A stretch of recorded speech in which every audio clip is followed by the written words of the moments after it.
Alexander Volkov KO'd Overeem. Wow, well done for getting that one. I got that one Good right. job.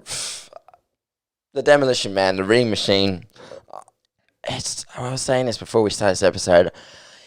It upsets me when you see someone who you look up to in the UFC, someone who's been doing it for so long. It's not about what you deserve. It's not about what's fair, but someone who you just want to win because the amount of hardship that they've gone through. I think we were talking about for quite some time. Overeem's probably on his last run to the title. He loves to fight, but he should get one more shot at the title, at the UFC title. I feel like after today, I don't want to be the guy who's telling someone to quit, but I feel like maybe it should be time to pack it in. Because after losing today, it's going to be, if he's going to keep fighting, he's going to have to keep damaging his body, and he's going to have to, he's probably a lot more further now from his title shot. And not even that, but fucking the way that Alistair Overeem loses is just... It's hard because he's getting the reputation of having a glass chin when I don't think he has it's hard.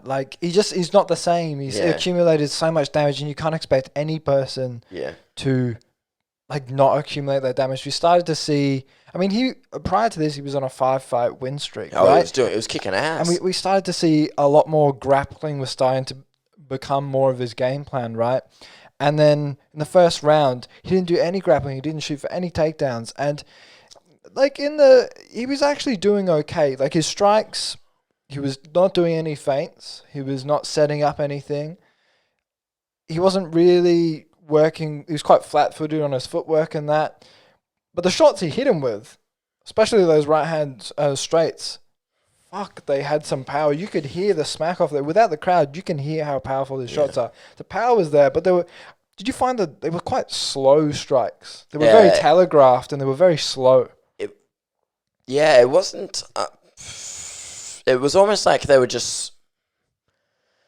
It was a very different fight to what I'm used to watching from the heavyweight division, you know what I mean? It felt like they kind of just lost their pace, and they were I'm not going to say half-assing shots, but they weren't exactly putting a whole bunch of effort into it, you know what I mean? That's okay if you're just setting up a shot. Yeah. Boom, boom. And then you can set something up. But I found Overeem wasn't setting up shots. He was just going for one shot, he disengaged, one shot, disengaged. And often these strikes were they were quite slow. You can even tell just physically, him now, he had a little bit of a gut, a little tiny bit. And then you compare him to Overeem when he was on horse meat. Yeah.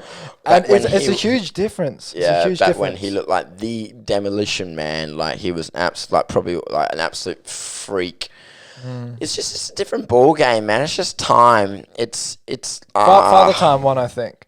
Yeah. That's not to discount Volkov, because Volkov did really well. He was so patient. Yeah. He was so patient with his shots, and then he kind of started off a little bit slow in the first round. He started to just pack on a little bit, and as the round carried on, started to throw a few more shots in that.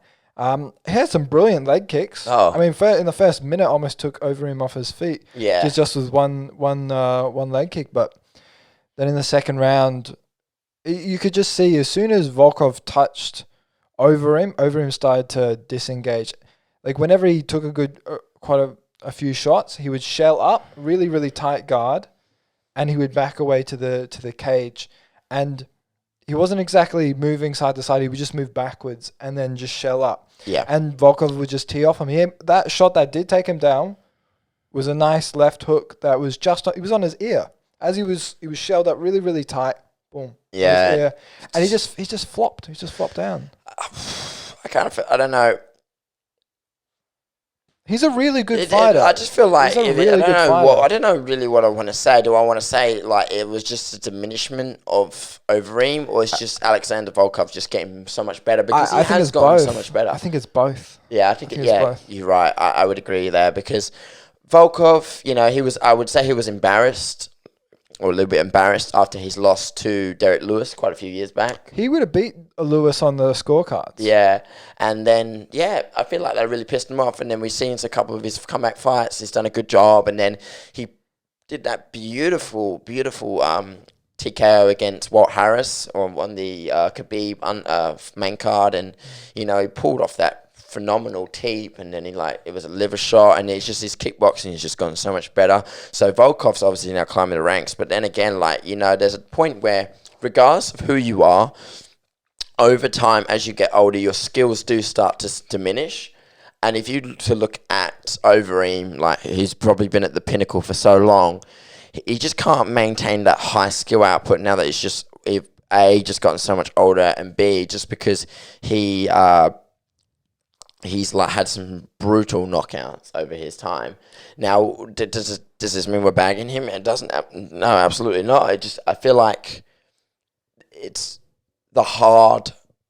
What is it? The hard reality of being a fighter. You're not always. Your peak is a very short time, and once you start to diminish, that's it. You can't come back. It's difficult because going in Pride and K1 and. I'm doing very, very well in Strikeforce as well. However, I think number one, Volkov beat him because Volkov was simply better. We cannot say who would win in their prime because Volkov, I believe, is around 32, 33, something like that. Mm-hmm. And Overeem, I think he's 40 years old. So who would know who would beat the other in their prime condition? Nobody will know, right? It's a fight after all. Yeah. But I think second reason that accumulated to the loss was the damage he took. Yeah. You have to say Volkov beat him fair and square because prior to this, Rosenstrike beat him. Yeah. However, and in the very last round of their fight, however, Overeem was beating him the entire time. He was going to win on the scorecards, right? So arguably, he would have been on a 6-fight win streak. Yeah. So even in his age, he's a damn good Dutch kickboxer, and I think Volkov just beat him. Yeah. I think he beat him fair and square. However, you can't not talk about Overeem without speaking about the damage he's taken. Literally, listen to this. It's a former Strikeforce heavyweight champion, Dream heavyweight champion, K1 World Grand Prix champion, and the first ever fighter to hold world titles in both MMA and K1 kickboxing at the same time. Yes. So I don't feel like we'll ever see another Alistair Overeem in our time ever again because he's a pioneer of the sport. B, he's probably got some of the most fights. I think he's got the most fights right now in if he was in the top 5 for most fights in all of MMA. Maybe there's a couple more up there as well. But there's what we were talking about just earlier on is one thing I wanted to bring up is what we're doing right now is we're ushering into a new era of MMA fighters. We are seeing a lot of legends and pioneers of the sport start to leave. Is it a good thing? Well, it's not really. I don't think it's a good thing, but I don't think it's a bad thing either. Because we're 21, 22. MMA's been around since the days when UFC's been around since the days we were in primary school. We're both 22. Huh? We're both 22. Both 20, yeah. So MMA's been around since the days of when we were in primary school. So, and the people who we grew up idolizing are now starting to see their time starting to pass. But it's just kind of shows that the sport's moving on. Yeah, it's hard because we saw BJ Penn stick around for too long. Yeah. And that wasn't nice to see. Yeah. And then you saw Anderson Silva, doing not too bad against very technical strike against Uriah Hall and Israel Adesanya. However, you could make the argument that maybe they were giving too much respect to the icon and being a little bit too timid because when they started to turn up the pressure, Anderson couldn't take the same shots.